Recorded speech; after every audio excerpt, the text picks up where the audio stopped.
still on tags, and before we move on to something else, I wanted to quickly introduce you to a very special branch of WordPress template tags, and I'm talking about conditional tags.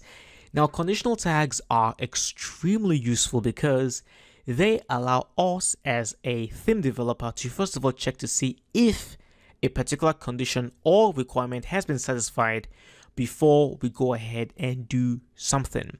So we do have lots of different kinds of conditional tags. You can have a tag to check to see if a user is currently on the front page of your site.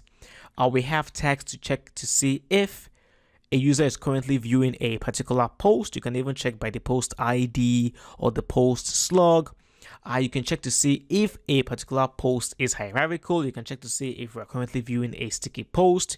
You can check to see if comments are allowed, and so on and so forth. Lots of different kinds of tags out there.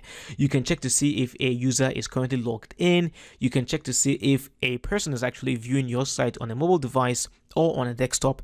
So there are so many conditional tags out there, and they are going to be very useful for us when we're building our theme, because sometimes as a theme developer, you might want to first of all check to see if a particular action is being carried out before you go ahead and display something. So always keep this in mind. Conditional tags, we have them available to use whenever we want to make sure that a particular requirement or condition has been satisfied before we do something. So we're going to use them as we progress in the course. Thank you for watching. I will see you in the next class.